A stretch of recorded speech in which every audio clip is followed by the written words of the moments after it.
Bradley, registered dietitian.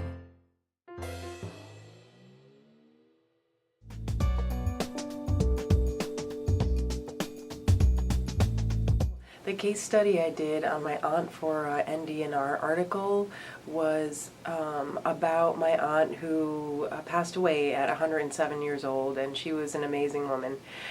She lived in Crete, and she grew up in the village of Laki, which is where my family comes from. So both my mother and father are from Crete, but she was my mother's father's sister, so my great aunt. And she was inspiring in many ways, but in one particular way was just for her longevity and how she looked wonderful up until the day she passed away.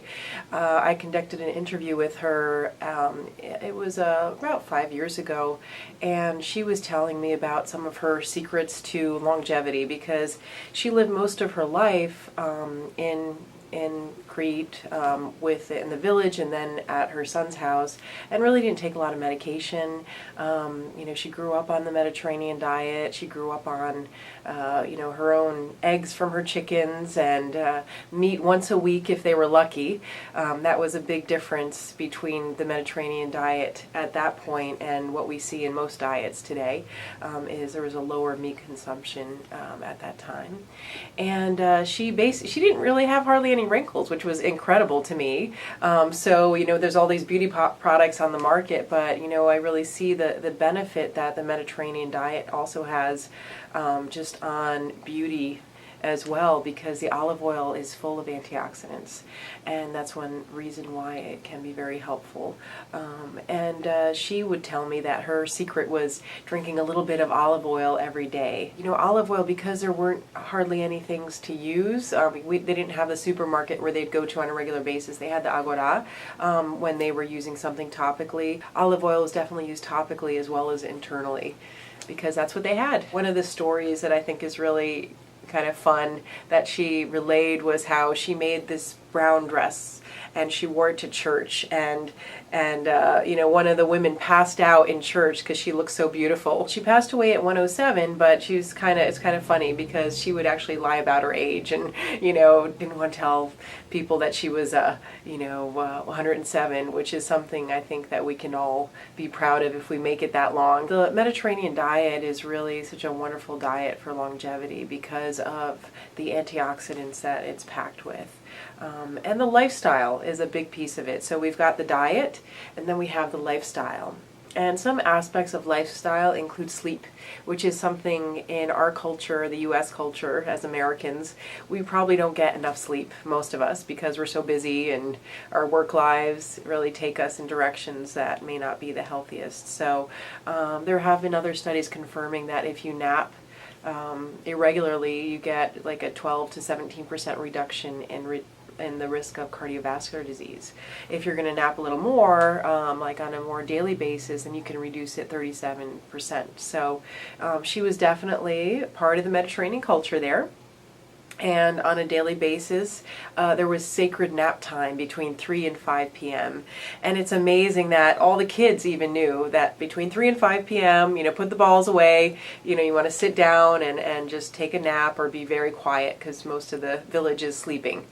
And so that is another part, I think, of longevity in the Mediterranean diet is the lifestyle factor. My aunt ate the typical Mediterranean diet, so if she was born in 1904, in the early 1900s up until about 1950, 1960, the diet was pretty much the same in the Mediterranean, and it was fresh fruits and vegetables.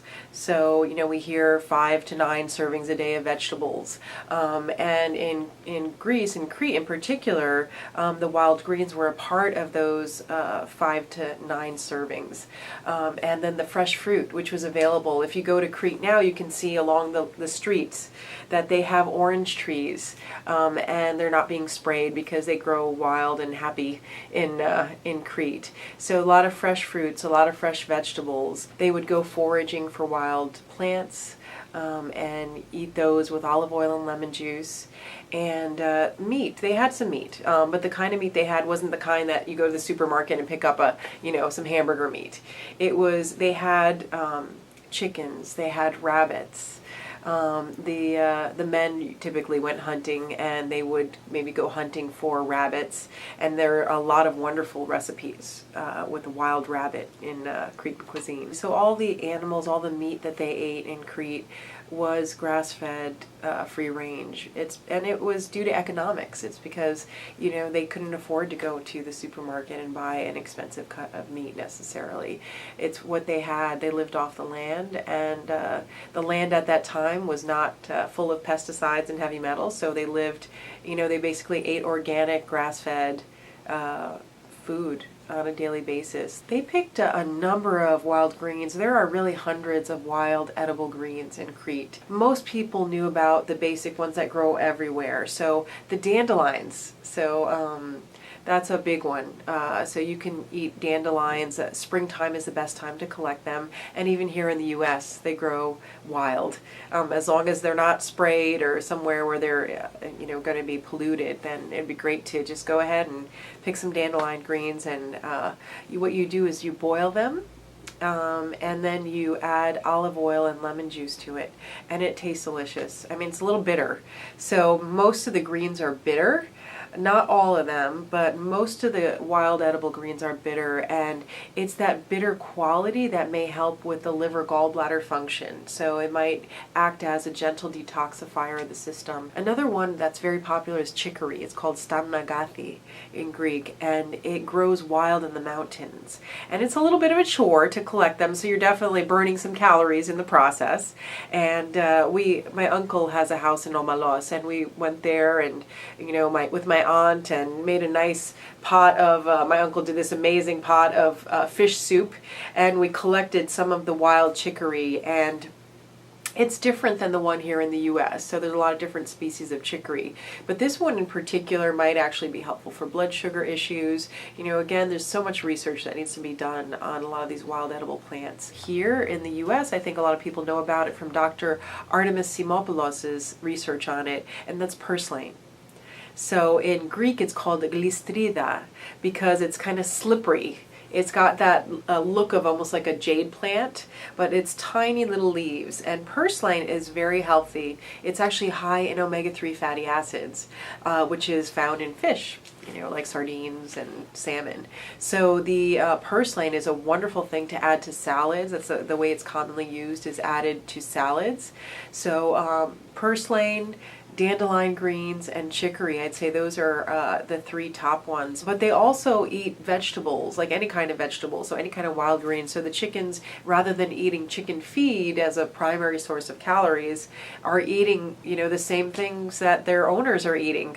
So they're getting more of the omega-3s in it, so it's a higher omega-3 content. Crete is known also for some wonderful dairy products. So, like I mentioned, they're not eaten every day of the year because there are a number of fasting days that are followed by people that are following a traditional Greek Orthodox fasting calendar. So like 108 days a year approximately are dairy and meat free.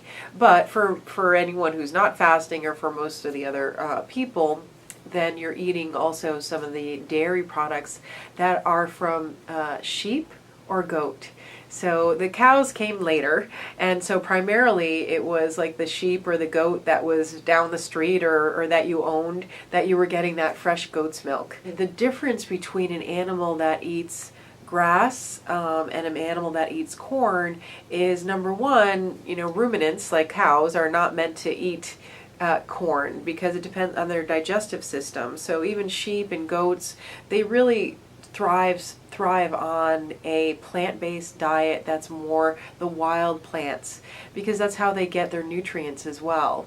So the feed, even though it's quick and easy, I have some chickens myself. I know sometimes that, a little corn in the diet can fatten them up very quickly. The quality of meat is not as good because, number one, the digestive health of the animal is affected, and there is some research supporting that, especially in cows, when they eat corn-based diet, it can increase the risk of E. coli forming because the stomach acids are imbalanced, and that can affect the GI health, which translates to increased bacterial overgrowth and increased risk of disease. The other issue is the quality of the meat in terms of nutrients. There's a higher omega-3 content in the animals that are grass-fed than the ones that are fed corn because of the nutrients found in the wild plants. Omega-3 fatty acids are important because they protect the heart. So one of the biggest reasons to consume sardines and salmon and purslane and flax seeds and foods that are high in omega-3 fatty acids are because they're cardioprotective or protective for the heart, for heart disease. And the way that that works is because they're anti-inflammatory. So our body can either create pro-inflammatory mediators and chemicals in our body, or it can create anti-inflammatory mediators. And it depends on what we eat to a great extent. So if we're eating foods high in omega-3s, what happens is that biochemical pathway that reduces inflammation is stimulated.